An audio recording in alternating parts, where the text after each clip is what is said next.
Hello, Sean here. Today we're going to be talking about the concept of interaction patterns and why they're so important to understanding the learning process.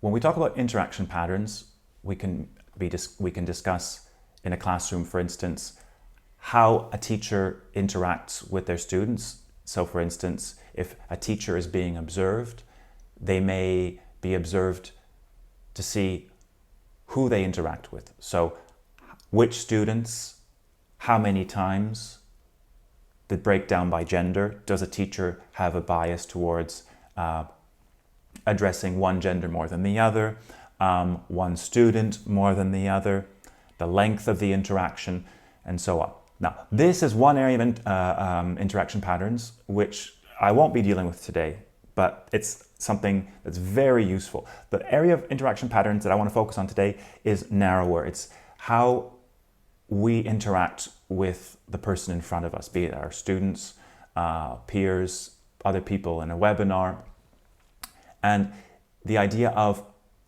how we interact in terms of how we use questions to keep a conversation going.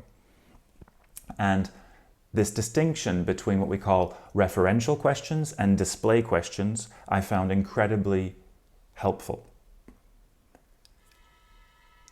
Display questions are questions to which the person asking the question knows the answer ahead of time.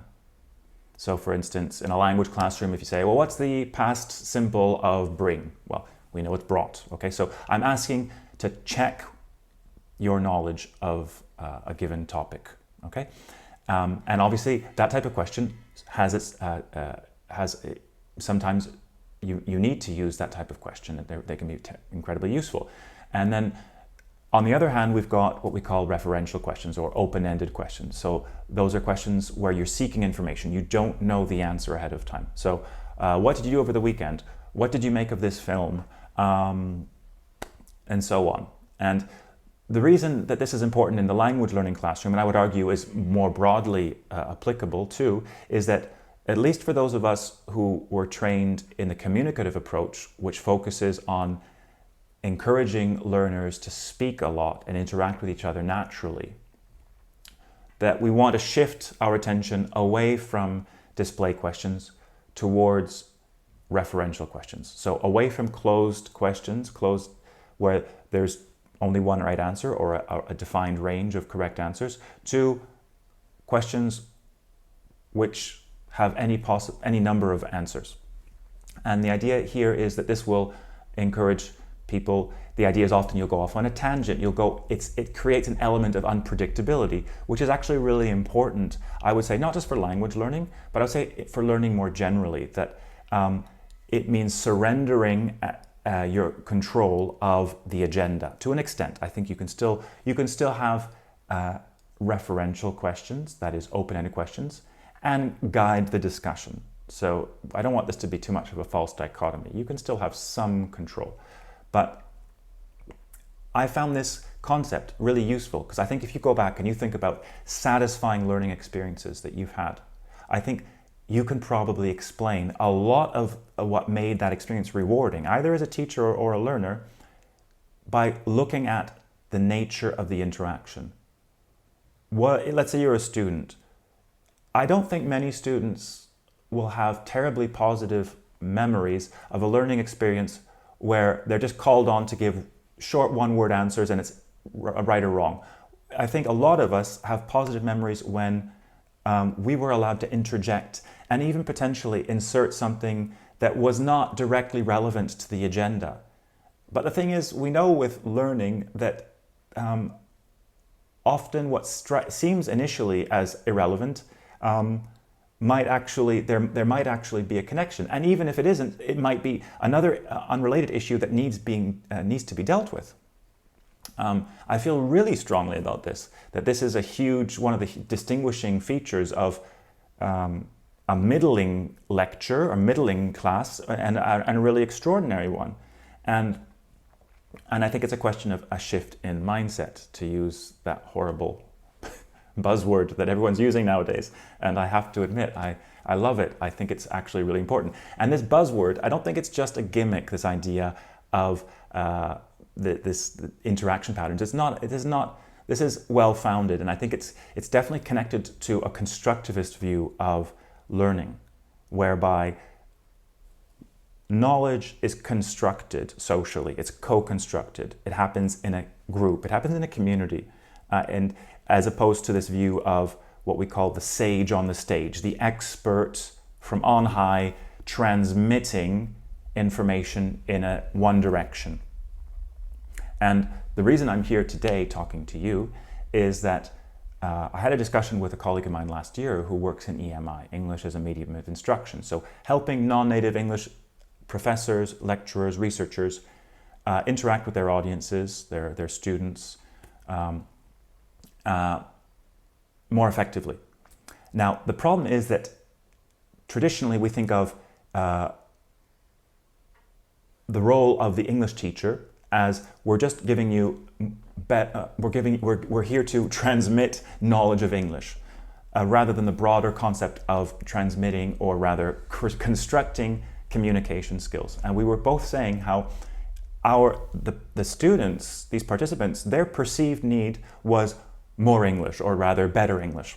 And our thought was, for example, my experience of teaching EMI, which goes back a couple of years, I taught a group of university lecturers here in Barcelona, and what was interesting is that as we were sitting through the different presentations, I realized that a lot of the input, a lot of the feedback I had to give these people was not strictly about the content, the type, the English. It wasn't necessarily that they were misusing English or that they were lacking in vocabulary. It was actually the way they were interacting with us as an audience. And from my perspective as a language teacher, I thought that their presentations could have been far more interactive, and that the interaction patterns could have been more varied, for there to be more continuous interaction. And I didn't really feel that was my place. I thought, well, technically, I think my role is just to correct them and upgrade their language. And I was talking with this colleague of mine who's this is her area of specialization, and she was saying, no, this is really important, that this is something that language teachers are really aware of, and something that we need to it needs to be brought to the attention of people in other disciplines, because constructivism is not simply important for second language acquisition. It's important for the construction of knowledge more generally. So my question to you is, how do you nurture different interactions, and thinking specifically of the types of questions you ask, or even if you do ask questions, I'm sure you've attended webinars or conferences where it's just sitting still for an hour. And there are times when that can be an incredibly positive learning experience. I think we should avoid the type of advice which is never do this or always do this. No. However, we now know, thanks to working online now with Zoom and the use of breakout rooms, this concept, the breakout room, really should be raising our awareness of the wealth of possibilities in terms of interactions. So, for instance, even when we use breakout rooms to create more interactivity in lectures and conferences, talks, how carefully thought through are the interactions, the tasks to be done in those breakout rooms? How well are they explained? How well are they scaffolded? How much time is given to carry them out? This is another huge issue. I don't know about you, but I don't know how many times I've been in a breakout room and just beginning to have a fantastic discussion with these people, the people I've just met usually, and just as you're getting into it, you have to go back to the main session. And also even in a webinar, are you ever comfortable ceding the floor to participants when it's the main session?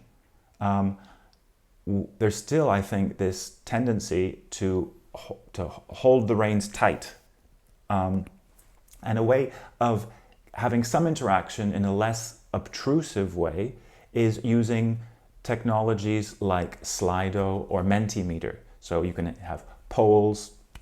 You're all familiar with the chat box, but I think there are more interesting ways in terms of like There's the chat box, but it's a bit basic. And so I'd highly recommend looking at Slido, which allows for polls which immediately show the results on everyone's screen.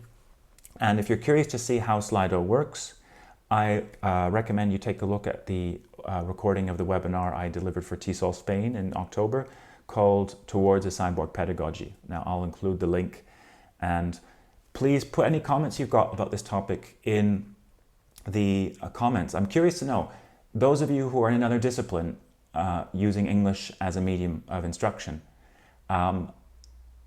do you apply these principles of constructivist learning in your teaching? And if not, do you think this concept is useful? I look forward to hearing from you.